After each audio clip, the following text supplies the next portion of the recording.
an ka bɛn an k'an tɛgɛ di ɲɔgɔn ma Ala ka jamana sumaya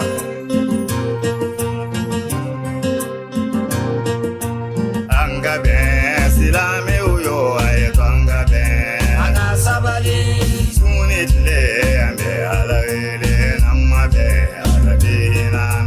Foli ni wale ɲuman dɔn bɛ ta k'a ɲɛsin aw ma ni waati in na aw fɛn fɛn bɛ k'a lajɛ Mali kɔnɔ Mali kɔ kan an bɛ Ala subhanahu wa ta'ala deli basigi ni hɛrɛ Ala k'o sabati an ka jamana kɔnɔ fo ka taa se an kɛrɛfɛ dugu bɛɛ lajɛlen ma.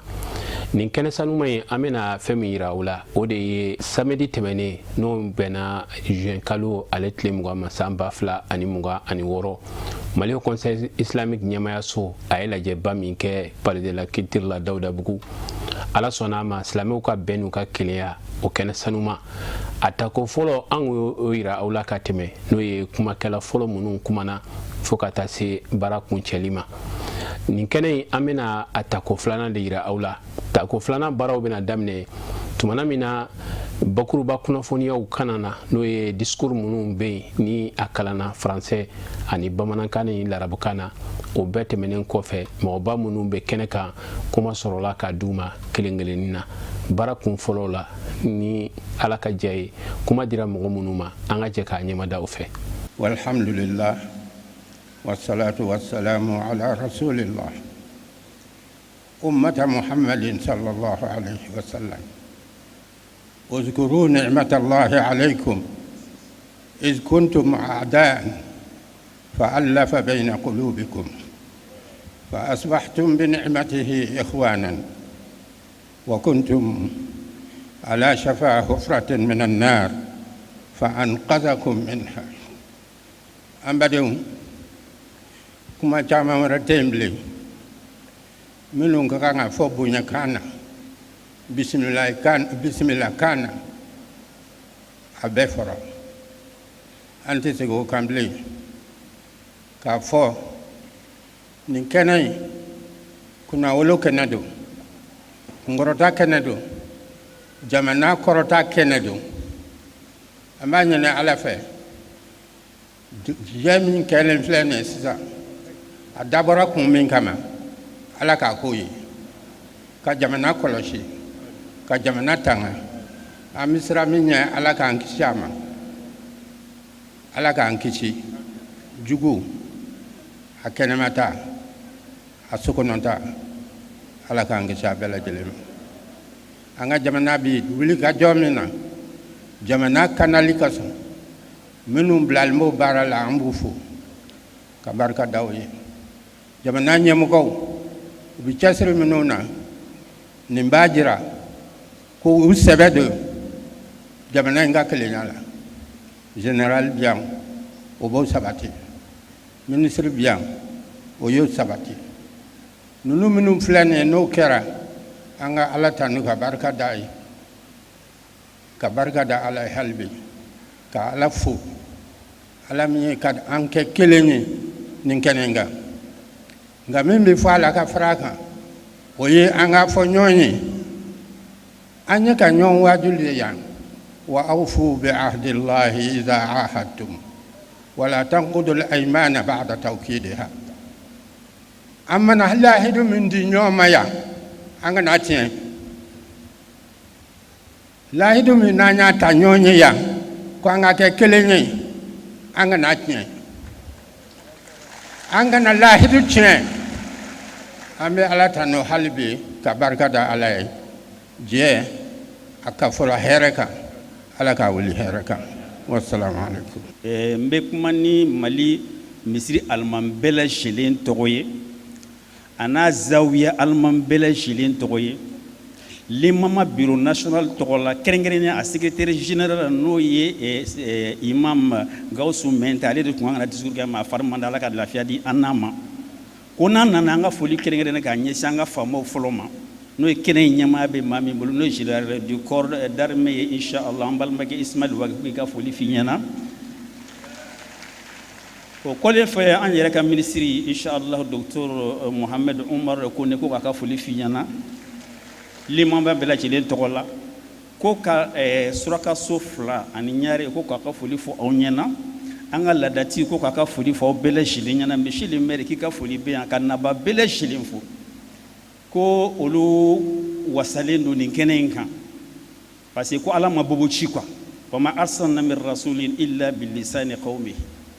a bɛ ci ala y'anw jarabi ni kuma alimamu jarabi ni kuma o de y'a to kuma in bɛɛ bɛ ka boli anw de kan donc ko alimamu mali alimamu bɛɛ lajɛlen zawiya alimamu fara misi alimamu min kan ko in a saral'u la a daminɛ fɔ a laban ko ka foli kɛrɛnkɛrɛnnen ɲɛsin surtout au conseil islamique min ni hakilina in sɔrɔ min ye ka silamɛw bɛɛ lajɛlen fara ɲɔgɔn kan kɛnɛ kelen kan au conseil dɔrɔn de bɛ se ka nin kɛ mali kɔnɔ n'o tɛ limama a laɲini b'a bolo a fɛɛrɛ walima a tɛ se ka kɛ a fanga bɛ au conseil dɔrɔn de la parce que association bɛɛ bɛ ɲɔgɔn sɔrɔ ale de kɔnɔ mais limamu bɛɛ bɛ ɲɔgɔn sɔrɔ an tɛ se ka mɔgɔw fara ɲɔgɔn de kɔni na donc kun in kosɔn kun in bonya kosɔn ko ka président fo kɛrɛnkɛrɛnnenya la ko in daminɛ fɔ bi k'a y'a bɛɛ lajɛlen sara ala mɛ ta ko k'a f'i ye k'i yɛrɛ ye déplacé fo ka taa an ka siège la ka taa bonya da an kɔrɔ i ni ka bonya k'i Haidara Ousmane Chérif Mara n'an karamɔgɔ ba ko a ka foli f'i ye ko et puis ko majigi ni karama kɔnɔna na a yɛrɛ de ye déplacé ka taa ka tila ka cidenw bila ka taa ko ka tila ka président de la commission d'organisation ko a ka foli f'i ye an karamɔgɔ Ibrahim imam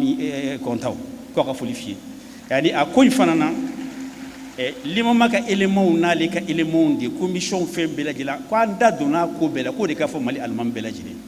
k'a ta daminɛ fo ka n'a bila bi la donc nin bayani minnu fɔra yan bi n'o ye déclaration ye recommandation minnu fɔra k'an b'an yɛrɛ ye a kɔnɔna na ça c'est très important donc a bɛ ɲini mali alimami bɛɛ lajɛlen fɛ n ye structure minnu fɔ bɛɛ lajɛlen ka appliquer à la lettre o de ye limama ka laɲini ye wa surtout ko ni somɔgɔ sama b'a kɔnɔ ko de ye wasatiya min nana ko le juste milieu min nana kɔnɔ ko de ye somɔgɔ sama ye parce que ni de tun bɛ mali jɛ bi désormais identité islamique bɛna ye mali la n'o ye shakhsiya ali islamiya ye ka mali bɛɛ lajɛlen o de ye jumɛn ye les points communs al qawasim musharaka an bɛɛ bɛ ɲɔgɔn sɔrɔ min na usul din donc alhamdulillah vraiment ka da waati cogoya kan n kɔrɔna ka tila k'an kɔri donc n bɛ dan yan mais k'a fɔ kɔni en réalité yani ni mɔgɔ wasalen bɛ kɛnɛ in kan sigi n bɛ se kan dɛ limama de wasalen b'a wallahi kun y'a fɔ yani a y'anw ka baara de nɔgɔya an bolo parce que sigikun fila tɛ limama la silamɛw ka don da kelen fɛ ka bɔ da kelen fɛ ni au conseil de kɛra sababu ye k'o occasion permis k'o di anw ma u ye baara de nɔgɔya anw alimamu bolo wa alimamu an ka jija a da kana to anw na dɛ parce que tɔgɔ min répétera yan kosɛbɛ ka répéter kosɛbɛ o de ye alimamu ani wajulikɛlaw ye ko anw de ye ala kɛra tiɲɛ tabagaw ye o de fɔra ka d'a kan donc min bɛ wani kuma la ni min ye inna allaha ma'ana anta nabila musa an fanto am ala kala tarif nabila ko inna ma'i ya rabbi mais ala ko inna allaha ma'ana e ala kala ala folo de foka soka ala ka soka refo to am ba fo ni jama inna allaha ma jamhuriyati mali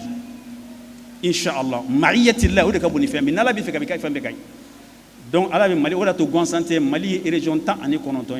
qur'an aya folo yi harfu tan ani kononton a suran fɔlɔ ye aya 19 mali région ye 19 dialogue fɔlɔ ya kana bulu arfu 19 duwa fɔlɔ yidina sira arfu al jahannam ale ya 19 mali bamako arrondissement ye 7 de ye fatiha ye aya 7 sanfara 7 dugukolo 7 ala bɛ mali fɛ shukran mali ye harfu 4 de ye ala yɛrɛ tɔgɔ ye harfu 4 de ye makka madina mali ali denmisɛnnin la lettre i bɛ fɔlɔ-fɔlɔ min bɛ la lettre M de n bɛ dan yan n bɛ taa n bɛ si a la mali ala ka mali dili don ala ka mali dili don ala ka mali dili don a kana ɲɔgɔn bilen ne bɛ ka kuma groupement des leaders spirituels musulmans du Mali tɔgɔ la a bureau national a président dankan bɛ yan nɔ n'o ye Muhamad Kalabo Haidara a bɛ kɛnɛ kɔnɔ yan groupement u ye ci min don an na k'an k'a fɔ ne bɛ dakuruɲa damadɔ fɔ a la k'a tɔ sɛmɛ an ka président na a bɛ tɛmɛ n'a ye groupement ko n'an nana an ka président fo n'o ye Asimi Koita ye le général d'armée n'an y'o fo k'an ka premier ministre fana fo Ablaye Maïga n'an y'o fo ko an ka général Ismail Wage kanga ale fana fo nanya ale fo an yɛrɛ ka ministre ba min bɛ yan n'o ye silamɛw ka ministre diinɛw ka ministre Muhammad Umar Kone ko k'ale yɛrɛ fo k'a waleɲuman dɔn ko n'an ale fana fo k'a waleɲuman dɔn o la k'an ka an ka Haut Conseil islamique k'an ka aw yɛrɛ fo k'aw waleɲuman dɔn k'a ɲɛmɔgɔ fɔ a Seydi Sherif Usman Madani Haidara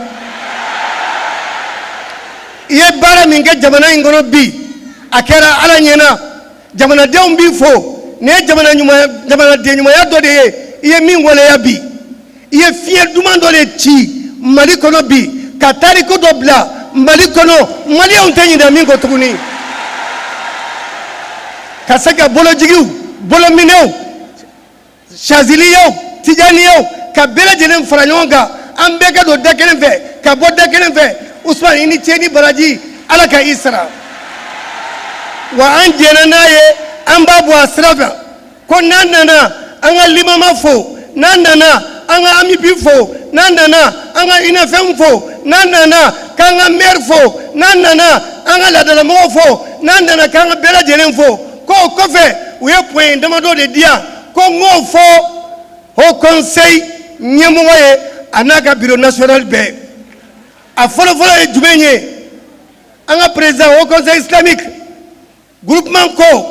i ye nin waleya min ta k'a ɲɛsin jamana ma k'u b'i nɔfɛ nin baara in na diɲɛ na fo lahara ko parce que faso jɔli kuma don filanan n'a ko k'an ka ɲɔgɔn minɛ an jɛna n'a ye an ka ɲɔgɔn minɛ ko an ka ɲɔgɔn minɛ ni tiɲɛ ye an ka na ɲɔgɔn minɛ ni nkalon ye filanan an ka ɲɔgɔn minɛ ni kɔnɔnajɛya ye an kɛlen kɔfɛ ka ɲɔgɔn minɛ an ka na taa ɲɔgɔn tɔgɔ tiɲɛ ɲɔgɔn kɔfɛ an ka na zɛlɛ réseau kan tuguni ka ɲɔgɔn nɛni réseau kan an k'o bila n'o bɔra yen an ka ɲɔgɔn kanu an ka fara juguya ma an ni ɲɔgɔn cɛ ko n'o bɔra yen an ka yafa ɲɔgɔn ma k'a kɛ yafa jɛlen ye an ka na ɲɔgɔn sama tuguni an yafalen ɲɔgɔn kɔ an kana sɔn ka juguya don an ni ɲɔgɔn cɛ ko n'o bɔra yen an kana ɲɔgɔn juguya n'o bɔra yen an kana ɲɔgɔn kɔniya n'o bɔra yen an kana fara n'o bɔra yen an kana an kɔ don ɲɔgɔn na n'o bɔra yen an kana ɲɔgɔn ɲɛngoya n'an ye ɲɔgɔn ɲɛngoya a bɛ tiɲɛ an bɛ nin nɔfɛ o ye jamana basigi de ye Ala k'an ka jamana basigi Ala ka bɛn don a kɔnɔ Ala ka kelenya don a kɔnɔ Ala ka hɛrɛ k'an ye Ala ka nin kɛ Mali basumalen ye sa Ala ka nin kɛ Mali sumalen ye wassalamu alaikum wa rahmatulahi ta'ala wa barakatuhu vive le Mali vive le Haut Conseil islamique vive le groupement aw ni cɛ amara silamɛw an tɛna kuma janya bilen Haut Conseil de sage tɔgɔ la ani an ka président ba o tɔgɔ la n'o ye a Seydi Sherif Usman Madani Haidara ye n bɛ kuma n'ale ka diɲɛ ye n'ale ka yamaru ye sabula ne y'ale ka vice président ye a tun ye kuma min don da komi an balimakɛ Sekina Jawara ye caman fɔ a la Rasulu ye an bilasira ko khayrul umuri awsatuha ko y'aw la sɔn hɛrɛ ma ko y'a cɛmancɛlama ye an tɛna kuma janya bilen an b'an pɛrɛn kɔni k'a fɔ nin sigi in nin ye hɛrɛba ye Mali ye nin sigi in nin ye bɛn ye Mali ye sabula maa o maa filɛ kɛnɛ kan yan bi cɛ ni muso la denmisɛnnin maakɔrɔba la juru ma don maa si la ka na n'i ye bɛɛ nana ko bɛn bɛɛ nana ko kelenya bɛɛ nana ko Mali alhamdulilayi a nisɔndiyalen fana bɛ an ka kuntigiba ye n'o ye a Seydi Sherif Usman Madani Haidara ye a bilala jɛkulu o jɛkulu ɲɛma k'a daminɛ Ansarudine na Ala y'a ɲɛ a bolo ka na se groupement ma Ala y'a ɲɛ a bolo wa bi an bɛ Haut Conseil ɲɛmɔgɔya la wala bi o fana ɲɛ a bolo wa a bɛ laɲini min laɲini Mali ye n'o ye malidenw ka kelenya ye n'o y'u ka bɛn ye Ala n'a yɛrɛ diinɛ n'a ŋaniya ya Rabbi Ala b'a ɲɛ a bolo sabula Ala ko ale ta an cɛɲa filɛ a t'an ka bonya filɛ a t'an ka foyi filɛ an dusukun cɛkɔrɔba in a dusukun ka ɲi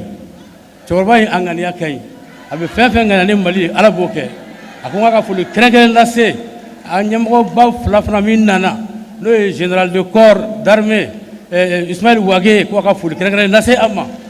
ko a ka foli kɛrɛnkɛrɛn lase an ka ministre fana ma n'o ye a docteur Muhammad Kone ye ko a ka foli kɛrɛnkɛrɛn lase a ma ya Rabbi kɛnɛ min n'u y'a ɲɛnamaya an bolo k'a bonya an bolo Ala k'a n'u sara a la fɛn fɛn ni maa o maa ye fɛn fɛn kɛ maliko la o bɛɛ ye fitinin ye sabula an bɛɛ de bɛ mali in kɔnɔ an bɛɛ de bɛ baton kelen in kɔnɔ ni mali ɲɛna a ɲɛna an bɛɛ ye ala k'an kisi ni tiɲɛni y'a sɔrɔ a tiɲɛna an bɛɛ ye ala ka mali kisi ala ka san caman jira an na wasalamu aleykum. o la sitanɛ gɛnni kɔ ka sindi ni alahu ta'ala tɔgɔ barikama ye ka sɔli an kuntigi kan a n'a somɔgɔw a n'a jɛɲɔgɔn ɲumanw an bɛ bɛɛ fo asalamu aleykum wa rahmatulahi ta'ala wa barakatu. an bɛ fɔlɔ k'an ka autorité minnu nana kɛnɛ in bonya ni denfaya bɛ o autoritéw bolo n'o ye an ka général an'an kɔrɔkɛ ye général Ismaël Wage ale min ye bɛn minisiri ye ani keleya minisiri ye. baara in daminɛ la a y'an bonya an taara fɛ yen siɲɛ caman a y'an bisimila ko ɲuman na ala k'an to ɲɔgɔn. o tɛmɛnen kɔ an ka minisiri an yɛrɛ ka minisiri affaires religieuses min ye silamɛw bɛɛ kɛ kelen ye yanni an ka se nin kɛnɛ in kan yan an b'a yɛrɛ fana fo ka waleɲuman dɔn. ka se an ka cɛkɔrɔba minnu bɛ kɛnɛ kan yan ka daminɛ Cheikh Yakubu Dukure ka se an ka cɛkɔrɔba ma Cheikh Buye Ahmada Amahula ka se an ka cɛkɔrɔba ma Sherif Usman Madani Haidara au conseil président ani mɔgɔba fɛn fɛn bɛ kɛnɛ in kan yan nɔ an tɛ se ka bɛɛ tɔgɔ fɔ ne ni Cheikh Abu Jafar ani Cheikh Adam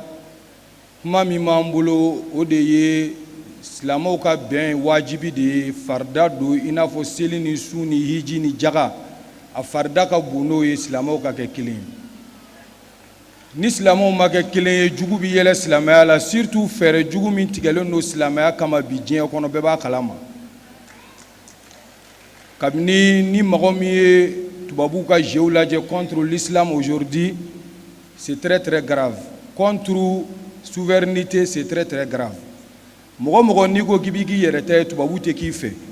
bon yɛrɛ ta ye jamana mun y'o sira ta u tɛ k'i fɛ i n'a fɔ an n'u bɛ ɲɔgɔn na bi Mali kɔnɔ bɛɛ b'a kalama. bon silamɛya fana ye diinɛ min fana bɛ yen n'a tɛ siri mɔgɔ la donc nin fɛn in bɛɛ ye kelen de ye. o tuma na n'a a denfaya dira an ka fanga ma u n'a ka kan sabu olu bɛ baara min na ani anw ka nin baara a bɛɛ bɛ taa ni ɲɔgɔn ye. ni kɛnɛ min filɛ nin ye a b'an hakili jigin tarikiyan wagati dɔ gɛlɛyara silamɛya kɔnɔ kosɛbɛ al-imamu al-Hasan alayhi salam alakira mɔden Fatimatu Zahraw de Hasan a gɛlɛyara a wagati ale fa ani Muawiya cɛ a gɛlɛyara silamɛ caman ni tora la mais ale de ye silamɛw fara ɲɔgɔn kan ka a san wele ko amul jamaati jama san. bon ni mɔgɔ ka kan ni silamɛw farali ye ɲɔgɔn kan ni mɔgɔ ka kan n'a baara ye mɔgɔ minnu damɛyara ka taa Imam Hasan ma o tɛ mɔgɔ wɛrɛ ye o fɔlɔfɔlɔ ye shirifu de. donc an bɛ nin dɔrɔn de ɲini wa nin de kan ka kɛ. mɔgɔ min kan ka ye ala ko kɛlɛ la kira ko kɛlɛ la diinɛ ko kɛlɛ la kuranɛ ko kɛlɛ la o fɔlɔfɔlɔ de ye mɔgɔ ye mɔgɔ min damɛyara ka taa ala kira ma mɔgɔ tɔw bɛ sɔrɔ ka aw suit o ye wajibi farida de. donc ne tɛ n ka kuma janya ne b'a fɔ asalamu aleykum wa rahmatulahi ta'ala wa barakatu. alhamdulilayi rabbil alamin an bɛ barika da ala ye ka ala fo k'a waleɲuman dɔn masa min ye bi don jira an kɛnɛ la. Union nationale des associations des femmes musulmanes du Mali n'o ye Mali silamɛmuso bɛɛ lajɛlen faralen ɲɔgɔn kan tɔnba kelen kɔnɔ a tun sigilen bɛ ka don min makɔnɔ o de ye bi ye ka d'a kan kabe ale ka sigili tuma na ala ka hinɛ an ka présidente fɔlɔ la n'o ye Tara Darabe ye ale ni an y'an bolo fara ɲɔgɔn kan k'an barikaw fara ɲɔgɔn kan ka yala diinɛ ɲɛmɔgɔ in bɛɛ lajɛlen ni ɲɔgɔn cɛ ka bɛn ani kelenya k'o ɲini k'a don silamɛw ni ɲɔgɔn cɛ. ala barika la a tun ɲana an bolo ka d'a kan o conseil yɛrɛ sera ka sigi kɛnɛ kan i n'a fɔ min y'a membre fondateur ye i n'a fɔ min b'a bureau la nin baara min filɛ nin ye a ma kɛ i n'a fɔ min kɔfɛ a ma kɛ Mali silamɛmusow kɔfɛ donc ni an sigira o kɛnɛ kan yan bi fosi tɛ anw da ka Ala fo ka waleɲuman dɔn ka Ala barika da k'a ɲini Ala fɛ Ala min ye ni dusukun don an ka o conseil islamique kɔrɔ hali bi Ala k'a kɛ baara min ye baara taaɲɛ de Ala ka nin don silamɛ bɛɛ lajɛlen dusukun na min bɛ se ka Mali bɔ bolo la min bɛ se ka kɛlɛ min b'an ka jamana kɔnɔ bi min bɛ se k'a jira diɲɛ mɔgɔ la k'a fɔ ko Mali silamɛ bɛɛ lajɛlen de bɛ ɲɔgɔn bolo da kelen fɛ farafarali tɛ an ni ɲɔgɔn cɛ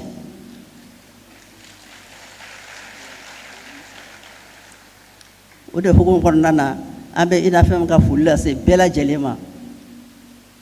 faama minnu nana an nɔfɛ ka na fara an kan bi ni fɛn baara in yɛrɛ ɲɛmɔgɔya n'a dir'o ma n'o ye général Ismaël Waki ye an b'a fo INAFEM tɔgɔ la k'an ka ministre fo ministre affaires religieuses n'o ye Mahamadu Umar Kɔnɛ ye a ka bonya n'a ka karama a sera Mali ma a sera an musow ma an b'o barika da a ye ka foli lase an ka Haut Conseil président yɛrɛ ma président ba n'o ye Achec Usman Haidara ye a ka bonya n'a karama de bɛ INAFEM ye hali sɔgɔmada in n'a nana a ye siriɲɛ sɔrɔ yɔrɔ la a jɔlen man fo abada a b'i sigi kɔrɔ de kɛ k'aw fo ka foli lase diinɛ ɲɔgɔn bɛɛ lajɛlen ma yan an tɛ se ka bɛɛ tɔgɔ fɔ ka d'a kan ko miniti 5 dɔrɔn de dilen don an ma donc an bɛ foli kɛ bɛɛ lajɛlen ye ka Ala fo ka waleɲuman dɔn ni baara min daminɛlen filɛ nin ye Ala ka nin kɛ ɲɛta ye Ala ka nin kɛ sababu ye ka Mali bɔ bolo la Ala ka malidenw bɛɛ lajɛlen kanu don ɲɔgɔn na silamɛya dɔrɔn tɛ dɛ maliden bɛɛ an bɛ diinɛ o diinɛ kɔnɔ a bɛɛ lajɛlen Ala ka nin kɛ sababu ye k'an bɛɛ fara ɲɔgɔn kan ka Mali kɔrɔta ka Mali bɔ bolo la ka malidenw kan don ɲɔgɔn na k'an funu fɔ ɲɔgɔn kɔ ka diɲɛ mɔɔ k'a dɔn k'a fɔ malidenw bɛ ɲɔgɔn bolo yan nɔ an b'o foli kɛ bɛɛ lajɛlen ye musow ka aw fo k'aw waleɲuman dɔn aw nana alhamdulilahi rabil alamina ɲan bɛ aw la k'aw fo k'aw waleɲuman dɔn aw ma to kɔ fosi denkɛla faso baara la donc n'an sɔrɔ kɛnɛ in kan yan nɔ n b'a dɔn k'a fɔ n bɛna nin kɛnɛ fankelen falen sɔrɔ muso la alhamdulilahi rabil alamina an bɛ barika da Ala ye k'aw bɛɛ lajɛlen fo k'aw waleɲuman dɔn hakɛto b'a kan sallallahu Muhammad ne tɛ bamanankan dɔn kosɛbɛ mais n b'a fɛ ka kuma ni bamanankan de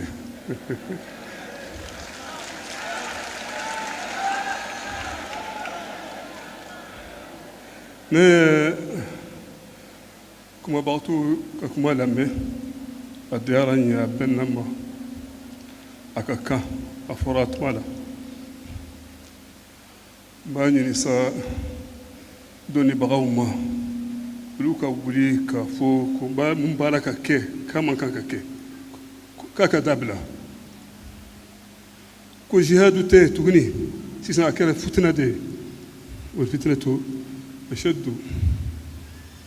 bɛɛ ka wuli dɔnnibaga n'a bɛ wajuli kɛ n'a bɛ sali ni mɔgɔw ye ni danaya b'a kan a k'a fɔ an ka denmisɛnw ninnu k'a dabila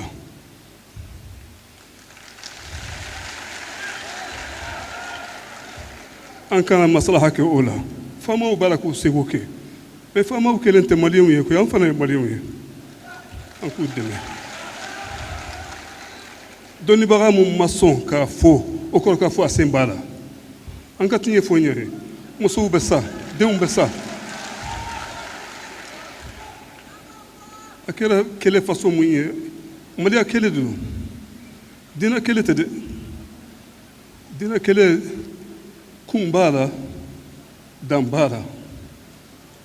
a tɛ kɛ tan sisan a kɛra fɛn dɔ de ye an k'a dabila fɛn o fɛn bɛ sa a bɛɛ ye maliyɛn de ye a bɛ ne tɔɔrɔ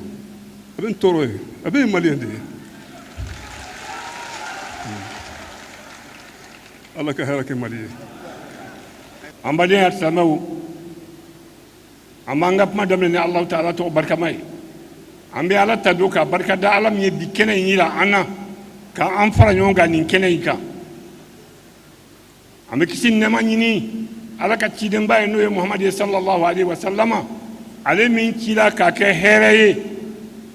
danfɛn bɛɛ lajɛlen ye o tuma an badenw nin kɛnɛ in kan ne bɛ kuma ta délégation minnu nana ka bɔ haut conseil ka bureau régional la o délégation ninnu n'o ye bureau ɲɛmɔgɔ ye olu tɔgɔ la ne mamadu tarawele n'o ye buguni haut conseil bureau président ye an ka foli kɛ silamɛ bɛɛ ye mɔgɔ mɔgɔ nana nin kɛnɛ in kan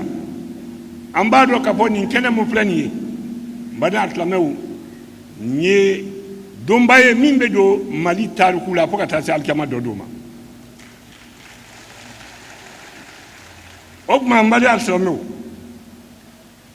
mɔgɔ o mɔgɔ bɛ yen ni a ye baara dɔ kɛ nin ko in ɲali la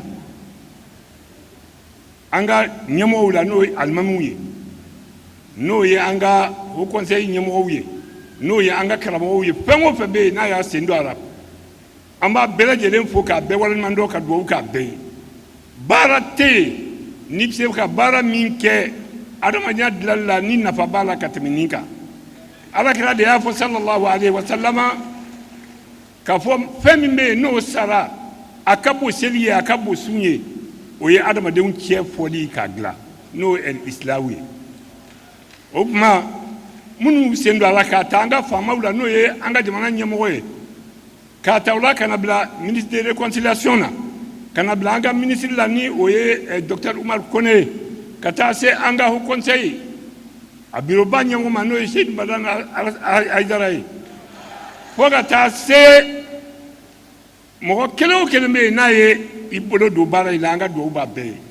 fɛn min bɛ ɲini an fɛ sisan o de ye an k'an cɛsiri an ye engagement min ta nin ye engagement nin an ka se k'a lawaleya faamaw fana k'an dɛmɛ a bɛ se ka lawaleya déclaration nin u k'a propager ka taa région na a ka taa fan bɛɛ lajɛlen na mɔgɔw k'a sɔrɔ walasa a ka se ka lawaleya u ka lafaamuya a la fana n'o kɛra baara bɛ nɔgɔya ala k'an bɛɛ sababa ma mɔgɔ o mɔgɔ bɛ yan an bɛ bɛɛ fo ka bɛɛ waleɲumandɔn cɛ ni muso bɛɛ o tuma bureau régional tɔgɔ la nin ye an ka foli ye an b'a ɲini ala fɛ ala k'an bɛɛ sababa ma ala k'an ka jamana suma ala ka bɛn di an ma ala ka jamana suma ala ka jamana basigi a ɲɛmɔgɔw ala ka hakili ɲuman d'u ma ala ka laban ɲuman di an n'u ma anw yɛrɛ diinɛ mɔgɔw ala ka bɛn di an ma bɛn min bɛ k'a ɲini an fɛ nin ye ala m'a nɔgɔya la ala ka baara nɔgɔya haza wallahu alam assalamu alaikum wa rahmatullahi ta'ala wa barakatuh kuma daminɛ la mɔgɔ man ka i ka seku ni faw k'u lawuli ka jɔ a man ɲi a man ka bɔ i da mɛ a ka di n ye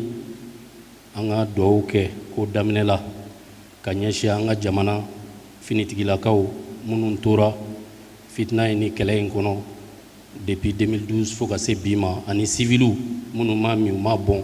n'u tora nin kɛlɛ in kɔnɔna la ka dugawu k'u ye ala ka hinɛw la ka yafu ma k'u dayɔrɔw suma ka jamana basigi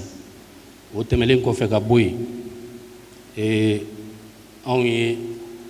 sababu ye n'o ye jeunesse ye olu ka ɲɛmɔgɔya kuma dira an ma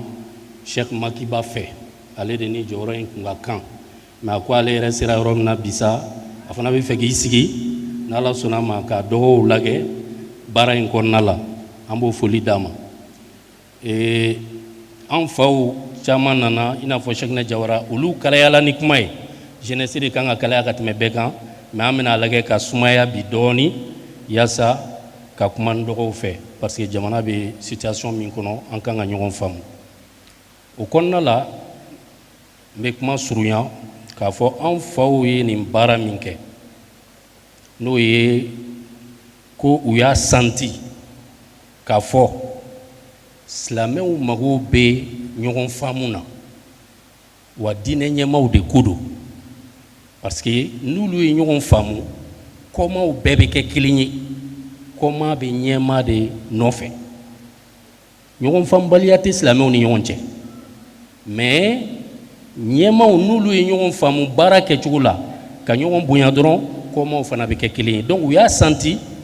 k'olu yɛrɛ mago bɛ fɛn na bi min ye ɲɔgɔn faamu ye dans la diversité hali ni y'a sɔrɔ u ka hakililaw tɛ kelen ye fɛn dɔw kɔnɔ o ye tabiya de ye ala de y'o kɛ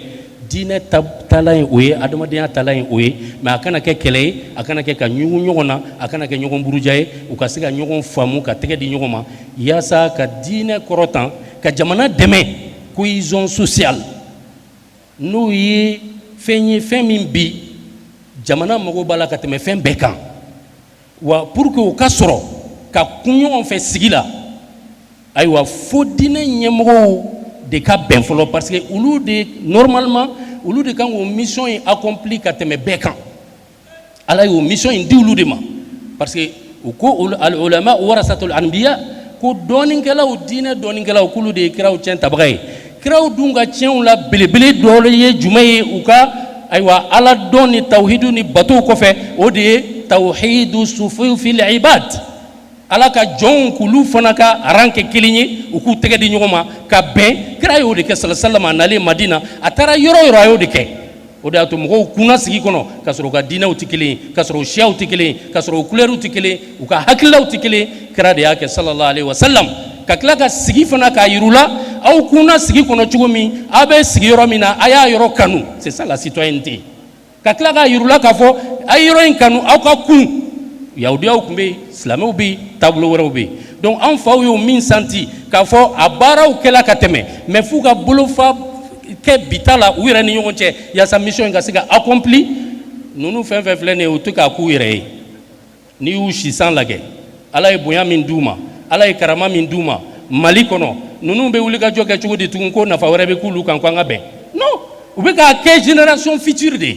la génération montante aljilul jadid aljilul qadim minnu bɛ sira la ka na olu tɛ anw de ko don u bɛ k'a dilan u denw de ye u bɛ k'a dilan u nɔrɔbilaw de ye n'o tɛ olu yɛrɛ tɛ donc n'u bɛ k'a kɛ anw de ye anw ka mission kan ka kɛ jumɛn ye ça c'est la consolidation des acquis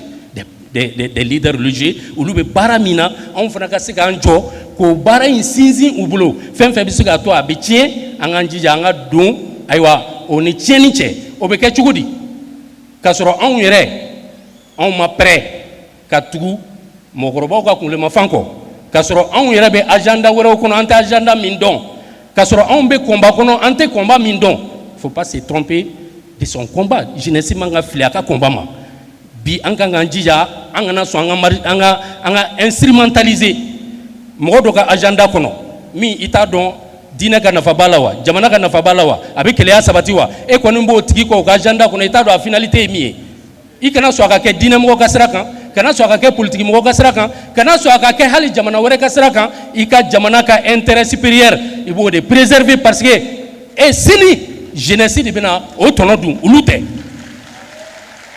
donc o kɔfɛ n'an y'olu ka acquis consolider an b'an yɛrɛ kɔlɔsi an kana taa an yɛrɛ sɔrɔ bi parce que jeunesse de ye fanga ye jeunesse misaliya bi i b'a fɔ tile bɔ waati a bɛ cogo di i bɛ se k'i ɲɛ waga a la tile bin waati a ɲɛ bilennen don kuma dɔ i b'a fɔ ko ayiwa keyitala ta wa i bɛ se k'i ɲɛ waga a la mais ka tile to camancɛ la jɔn bɛ se k'i ɲɛ waga a la jeunesse misaliya y'o de ye ni tile bɛ camancɛ la a chaleur ka bon a énergie ka bon fanga b'a la a bɛ se ka kobaw dilan a bɛ panneau charger panneau fana bɛ lumière di jeunesse misaliya y'o de ye o waati e kan k'i jija o énergie ni o chaleur ni o fanga ni k'o kɛ k'i ka diinɛ dɛmɛ k'o kɛ k'i ka jamana dɛmɛ k'o kɛ ka sini avenir dilan i kana sɔn k'o énergie a n'o fanga in ka marifa ta surtout diinɛ tɔgɔ la k'i b'o ɲɛsin i yɛrɛ silamɛ ɲɔgɔnw ma i kana sɔn o énergie n'o fanga ka marifa ta k'a fɔ k'i b'o ɲɛsin i ka jamana ma i kan k'i jija k'a dɔn k'a fɔ o jamana in avenir b'e de bolo o énergie n'o fanga i b'o labaara k'i ka diinɛ dɛmɛ k'a labaara k'i ka jamana dɛmɛ k'a labaara k'i ka sigida dilan n'a ye k'i ka du dilan n'a ye ka jama ka keleya k'o sabati ni a ye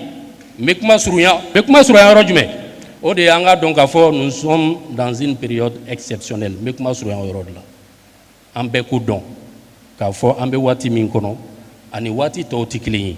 waati normal tɛ i n'a fɔ mankan tɛ yen foyi tɛ yen kɛlɛ tɛ yen guerre tɛ yen mali bɛ guerre kɔnɔ san 10 ani kɔ jamana fila t'an bolo jamana kelen de b'an bolo i taara kɛnɛ ma cogo cogo ka miliyari sɔrɔ ye wallahi ni min sen cu mali kɔnɔ maliyɛn i tɛ lafiya yan de y'an ta ye yan de y'an ta ye yan de y'an ta ye wa baara in bɛ ka kɛ jeunes de ye an ka bɔ programme wɛrɛw kɔnɔ ani projet wɛrɛw kɔnɔ an ka na an tɛgɛ di ɲɔgɔn ma ka diinɛ kɔrɔta ka jamana dɛmɛ ka jamana basigi an yɛrɛ ka keleya an k'o sabati an bɛ waati min kɔnɔ an k'a dɔn k'a fɔ kunu kuma dɔw kun bɛnnen bɛ anw na a tɛ bɛn an na bi an kan k'an yɛrɛ minɛ parce que an tɛ temps normal kɔnɔ an bɛ guerre de kɔnɔ comportement dɔw kun bɛnnen don an na a tɛ bɛn an na bi an kan k'an yɛrɛ minɛ n bɛ kuma kuncɛ kira Muhamad sallallahu alaihi wasallam a ye bonyaba de di jeunesse ma parce que a ye jeunesse jɔyɔrɔ dɔn kira Muhamad sallallahu alaihi wasallam ambassadeur fɔlɔ min a y'a nommé k'a bila ka taa Madinɛ Mus'ab bin Umayr ça c'est la diplomatie religieuse a ye jɔnni bila la fɔlɔ la jeunesse a ye kɛlɛ ɲɛmɔgɔya di mɔgɔ min ma Usama bin Zaid k'a sɔrɔ a ma san 20 bɔ fɔlɔ kɛlɛ ɲɛmɔgɔya parce que a ye danaya da jeunesse kan jeunesse ka confiance k'a renouveler ka tila ka a ɲini jeunesse bɛ se min na a k'o k'a ye jeunesse ka place d'a ma donc kuma la suruna jeunesse ye fɛnba de diinɛ jɔli la ani jamana jɔli la ka ɲini Alahu subhanahu wa ta'ala fɛ ya rabbi nin bɛn min n'a daminɛna an ka dɔn k'a fɔ a tɛ ka kɛ ninnu si ye a tɛ ka kɛ mɔgɔ ye a bɛ ka kɛ diinɛ de ye jamana de ye anw yɛrɛ de ka hɛrɛ b'a la ni hɛrɛ ko wulila an ka fara ɲɔgɔn kan a bɛ dilan cogo min o kɔrɔ tɛ ko hali sini ko kuma dɔ tɛ fɔ min tɛ bɛn ma o mais a kɔrɔ de ye k'an ka fara ɲɔgɔn kan k'a dilan ni fɛn dɔ fɔra ou bien fɛn dɔ kɛra bɛn kɔrɔ ye jumɛn de ye an ka fara ɲɔgɔn kan k'a dilan an ka parce que mɔgɔ si dafalen tɛ la complémentarité ala dɔrɔn de dafalen don wa akhiru dawana alhamdulillahi rabbil alamin an ka foli bɛ bɛɛ ye ani an ka haut conseil islamique ɲɛmaaba Cherif Ousmane Madane Haidara a ye layidu min ta k'a y'a dafa a ye layidu min ta a y'a dafa an b'a ɲini ala fɛ ala k'a sabati k'a sinsin ani qiyadatu diniya fɛn fɛn bi yan diinɛ ɲɛmɔgɔ tɔw fɛn fɛn bi yan Cheikh Yakubu Dukura a fana ye layidu in ta Cherif Ousmane Madane Haidara ye layidu a fana y'a dafa ala k'u dɛmɛ o la ka tɔw bɛɛ fara o kan an ka se ka layidu kan dafa ka silamɛw ka keleya sabati assalamu alaikum wa rahmatullahi ta'ala wa barakatuh an bɛ hakɛto dafalen ɲini aw fɛ ka kɛ ni waati cogoya ye ni ala ye si ni kɛnɛya di baara tɔw kɛra cogo min na an bɛna o yira aw la yan'o cɛ an b'aw hakili lajigin k'a fɔ nin kun ye an ye palais de la culture kɔnɔna na ka bɛn juin kalo tile 20 ma san 2026 Mali Haut Conseil islamique ɲɛmaya ye baaraba min labɛn n'o ye ka silamɛw bɛn ka u don da kelen fɛ ka bɔ da kelen fɛ fɔnkɔɲɔgɔnya o ka se ka ban Mali silamɛya kɔnɔ fo ka taa se Mali diinɛ ɲɛmɔgɔ bɛɛ lajɛlen ni ɲɔgɔn cɛ o la an b'a ɲini ala fɛ nin ko in ala k'a kɛ hɛrɛ ye kɛnɛ in a denfaya kun bɛ an ka général bolo n'o ye général Ismail Wage fo ka taa se an ka Mali ministre min bɛ yen ni a ka baara bɛnnen bɛ diinɛ ko ani ladalako ma a fana bonya kun bɛ kɛnɛ kɔnɔ nka baara in sababu ɲuman ye Haut Conseil islamique ɲɛmaaba ye a Seyidi Cherif Ousmane Madane Haidara a n'a ka bureau mɔgɔw bɛɛ lajɛlen an bɛ dugawu k'u ye ala ka si ni kɛnɛya d'u ma an b'aw bila yan ni ala ye sigida wɛrɛ yira an na an bɛna tɔ yira aw la wassalamu alaikum wa rahmatullahi ta'ala wa barakatuhu an ka bɛn an k'an tɛgɛ di ɲɔgɔn ma ala ka jamana sumaya